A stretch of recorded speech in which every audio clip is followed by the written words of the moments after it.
మొన్న ముఖ్యమంత్రి నాటి తొలి ముఖ్యమంత్రి కేసీఆర్ గారు ఏం మాట్లాడినారు?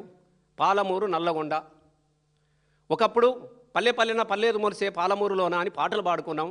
శేతానమేడుందిరా తెలంగాణ సేలన్ని బీల్లాయరా అని కన్నీళ్ళ మీద కైగట్టుకొని ఉండుపైలంగుండు అమ్మ మాయమ్మ బొంబాయి పోతున్నా అని చెప్పేసి బొంబాయి బస్సు కోసం దరఖాస్తులు పెట్టినటువంటి పాలమూరు జిల్లాలో ఇలా మళ్ళీ కొంచెం ఊపిరి పీల్చుకున్నది బతుకుపోయిన బిడ్డ మళ్ళా మన దగ్గరికి వచ్చినాడు, పాలమూరికి వచ్చినాడు, నల్లగొండకు వచ్చినాడు.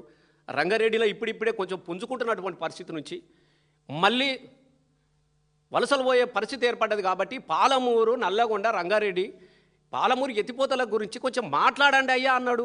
మాట్లాడద్దా మరి? ఎండిపోనా పాలమూరు ప్రజలు? మళ్ళీ వలసపోనా? నువ్వే అన్నావు కదా, ఓ ప్రతిపక్ష నాయకుడు సలహాలు స్వీకరిస్తాం, మరి ఉంటే వారి సలహాలు స్వీకరిస్తాం అని చెప్పినాడు. మరి కేసీఆర్ మాట్లాడిన దానిలో ఒకటి రెండు అటు పదాలు ఉన్నప్పటికీ ఉండొచ్చు. మరి ఆయన మాట్లాడిన మంచిని కూడా నువ్వు తీసుకోవాలి కదా. అట్లాంటి పెద్ద మనిషి గురించి ఎంత నీచమైన భాష మాట్లాడినావు రేవంత్ రెడ్డి గారు మీరు అనొచ్చు నా సారాది? అంత అహంకారం ఏంది నీకని మేము అడుగుతా ఉన్నాం. జాబ్ ఇస్తాడట ఈయన కేసీఆర్ గారికట. షేక్ మస్తాన్ ఉన్నాడు షేక్పేట్లో, అక్కడ జాబ్ ఇస్తావా? ఇది నీ అహంకారం? నువ్వెంత, నీ బతికెంత, నీ విలువెంత? ఆయన కాలి గోరికున్నటువంటి విలువ కాదు మిస్టర్ రేవంత్ రెడ్డి, గుర్తుపెట్టుకో.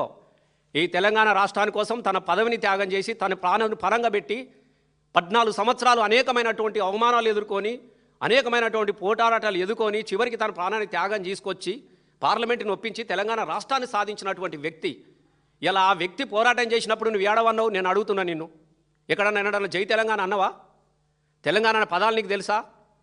ఒక్కడన్నా ఒక్క తెలంగాణ ఉద్యమకారుని పేరు నువ్వు చెప్పగలవా? మాట్లాడేటప్పుడు ఉండాలి.